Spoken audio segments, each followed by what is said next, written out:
Commanders fans, this can't keep happening. 3 straight weeks with the same issue and nobody's fixing it. A rookie running back coughing up the ball in crunch time. A veteran that no one valued bailing us out again and again. And a head coach who finally said what we've all been thinking. And I gotta ask you, how many more games are we gonna throw away before something actually changes? Because I guarantee that after what I'm about to tell you today, you'll understand why this loss against Chicago could define our entire season. Stick around till the end. Let me tell you this, Dan Quinn just dropped the bomb we all needed to hear. After another painful loss, this time 25-24 against the Bears on Monday Night Football. Our head coach didn't hold anything back. I didn't like how we started, Quinn said straight up. We've kept up that slow start, and we've gotten way too used to digging ourselves into a hole early.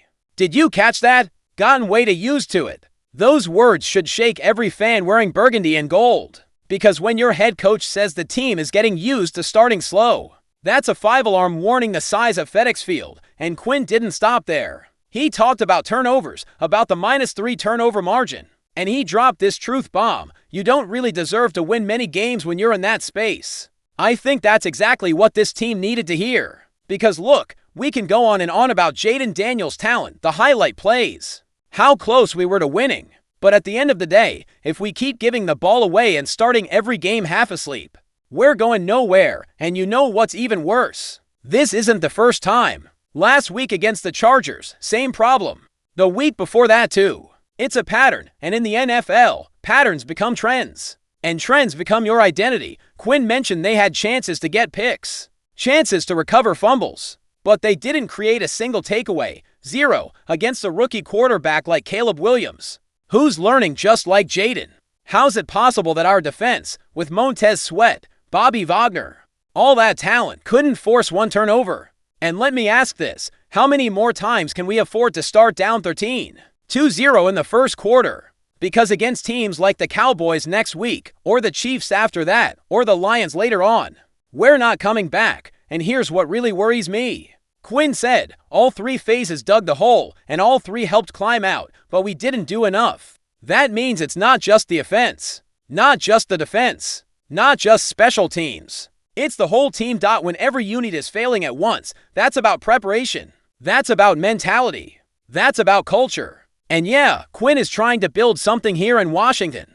But after 6 weeks, these slow starts are becoming our calling card. Look at the numbers. We're 3-3. Sitting right at 500. But we could easily be 5-1 if we hadn't given those 2 games away. And I'm not talking about games we got outclassed in. I'm talking about games we had in the bag and threw away. You know what's next. A brutal schedule. Cowboys in Week 7, Chiefs in Week 8. Then Seahawks and Lions. If we don't fix this now, if we don't stop getting used to starting slow, this season's gonna slip away before we even know it. I think Quinn is sending a loud message. Patience is over. Excuses are done. Because winning in the NFL is hard, like he said. And when you beat yourself with turnovers and slow starts, you're doing your opponent's job for them. But here's the million-dollar question. Is that message gonna hit home in the locker room? Or are we about to see the same pattern next week in Dallas? Because you know Jerry Jones and his guys are drooling watching our last 3 games. We need answers. We need adjustments. And above all else, we need this team to stop being its own worst enemy. Because the talent's there. Jayden Daniels is legit. The defense has pieces. But if we keep digging 13-2-0 holes in the first quarter, all the talent in the world won't matter. Do you think Quinn can fix this before it's too late? If that shocks you, wait till you hear this. Let's talk about the elephant in the room. Jakery Bill Krosky Merritt, our rookie 7th-round running back who's been a revelation this season, is going through the roughest patch of his young career. And how he handles this moment will define what kind of player he becomes in this league.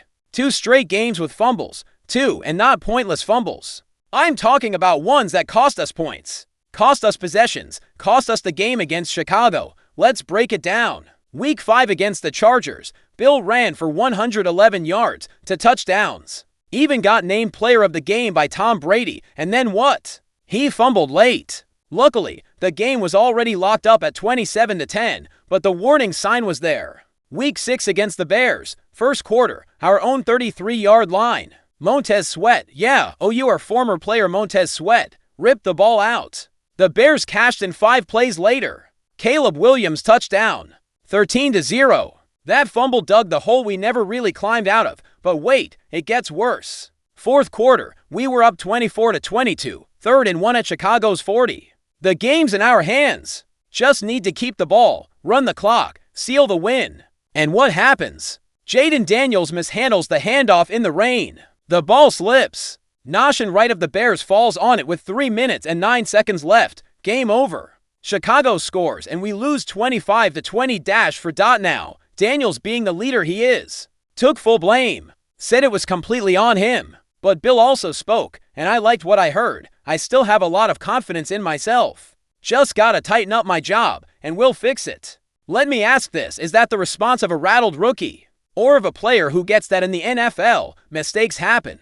But it's all about how you bounce back. Because let's be real, Bill was a 7th rounder. No one expected him to be our main back. No one expected him to have 304 yards for touchdowns and a 5.73 yards per carry average through 6 games. That's Burgundy and Gold pride right there. But here's the deal, in the NFL, it doesn't matter what round you came from. When you're on that field, you protect the ball, period, because those fumbles don't just kill stats, they kill confidence. Game plans, everything. And here's the interesting part, Cliff Kingsbury didn't pull him after either fumble. Against the Bears, Bill played 43 snaps, his most all season, with 17 carries. After the Week 5 fumble on our own 1-yard line, Kingsbury kept him in. Why? Because the coaching staff trusts him. They see those mistakes as fixable, not fatal. Because Bill's shown he can produce, can be efficient, can be a weapon in this offense. But I'll tell you this, next week against Dallas, Bill's gonna be under the microscope. The Cowboys saw those fumbles. Their defense will be hunting for that ball like sharks smelling blood. And if Bill fumbles again at the wrong time, how long do you think that trust lasts? I believe Bill's got the character to push through this. His post-game answer said it all. We have to get better at what we do. No excuses. No blaming the rain or anyone else. He owned it. But here's reality. In the NFL, you have to show improvement, not just talk about it. And with the schedule we've got ahead, Cowboys, Chiefs, Seahawks, Lions, there's no wiggle room. Those teams don't forgive. They feed on mistakes, and you know what's crazy? Bill's still one of our best runners. His yards per carry are elite. His for touchdowns in 6 games are legit production. But if he can't hold on to the ball, none of that matters. Look at Chicago. They keyed in on him. They studied him, planned for him. And yeah, they slowed him down. But that also says something. Teams respect his game. They see him as a threat. That's good. Now he's got to prove he can handle that extra attention. That he can protect the ball even when defenses are clawing for it. That he can be the back this team needs if we're gonna chase a title. Do you think Bill can push through these fumble issues and get back to the dominant form we saw early on? Well, that's nothing compared to what's next. What's next? Now let's talk about the real unsung hero of this season, Jeremy McNichols. A running back no one thought would make the roster on his 10th team in 8 seasons. Just proved for the 3rd time this year why the Commanders were smart to keep him around. While everyone's been focused on Brian Robinson Jr., Austin Eckler, and the rookie Bill Krosky-Merritt, a lot of folks thought Chris Rodriguez Jr. would be the 4th back. But Quinn and Kingsbury saw something in McNichols that the rest of us didn't. And that something keeps turning into clutch plays in crucial moments. Let's lay it out. Against the Bears, under 5 minutes left, Washington up by 2. 3rd and 13, most teams just dump it off and punt. But what does McNichols do? Catches a short pass from Jaden Daniels and fights through multiple defenders. For a near impossible first down, that play extended what should have been the game-clinching drive. And that wasn't luck. That was all determination, all heart, pure grit. But here's what's wild. That was just one of 5 touches he had against Chicago. And out of those 5, 3 moved the chains, including a 4th down conversion late in the 3rd quarter. Just 2 plays before Luke McCaffrey's 33-yard touchdown that gave us the lead. See the pattern?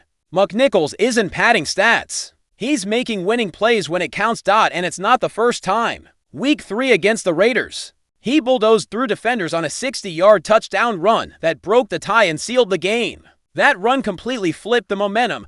Week 5 against the Chargers, 3rd and 10.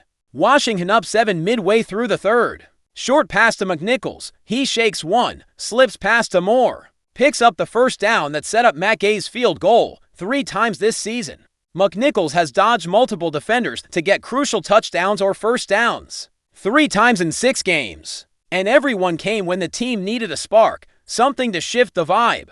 I'll tell you this, McNichols is what being a true pro in the NFL looks like. He's not big, 5'9". He's not blazing fast. But he's got something you can't coach, heart, and he's got reliability. In over 100 career touches. He's only lost the ball ONCE in last year's NFC Championship on a kickoff, once. And in 8 seasons, only 3 penalties. Compare that to the ball security issues we've seen elsewhere. McNichols protects that rock like his life depends on it. And right now, that reliability is priceless. But what really impresses me about McNichols is his versatility. Against the Bears, before running that route on 3rd and 13, he threw a perfect chip block on Montez Sweat to help Josh Connerly Jr. keep Daniels clean. You hear that? He didn't just run his route. He blocked first. Because he gets it. His job isn't just making plays with the ball. It's doing whatever helps the team win. That's exactly why Quinn and Kingsbury wanted him on this roster. He's the best blocking back on the team. Can run, catch, block, play special teams. Definition of a do-it-all teammate. I think McNichols has earned a bigger role. I'm not saying he should start. But on 3rd downs and crunch time drives, he's proven he can be trusted. And look, I know Bill Krosky-Merritt just had his toughest game yet. The fumbles, the mishandled exchange. Tough night. But here's the thing, McNichols isn't trying to replace Bill, he's trying to complement him. When Bill needs a breather, when defenses are locked in on him, McNichols can come in and spark something. Make that unexpected play. Be that clutch, quiet contributor every great team needs. Reality check, the Commanders won't win a championship on star power alone. They'll need players like McNichols, the grinders, the overlooked guys who step up when it matters most. And so far, McNichols has done exactly that. 3 times in 6 games. That's not a fluke. That's who he is. Do you think McNichols deserves a bigger role in this offense after what he's shown? And just when you thought we were done. Commanders fans, let's recap. First, Quinn finally told the hard truth about our slow starts. Unacceptable. Second, Bill Krosky-Merritt is battling fumbles, but the staff still trusts him. Crucial. Third, Jeremy McNichols is the unexpected hero nobody saw coming. Inspiring. But here's the question we're all asking.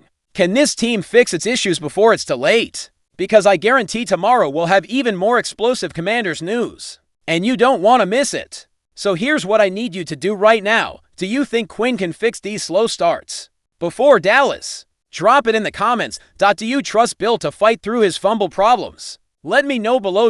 Should McNichols get more snaps after what he's done? I want to hear your thoughts, because this is more than a YouTube channel. It's a family. A Burgundy and Gold community that lives and breathes Commanders football. And I need all of you in this conversation. If you're not subscribed yet, what are you waiting for? Hit that subscribe button, because every day we'll be here breaking down every move this team makes, the good, the bad, and the ugly. And if this video brought you value, if you learned something new, if you feel like you're part of something bigger, hit that like button.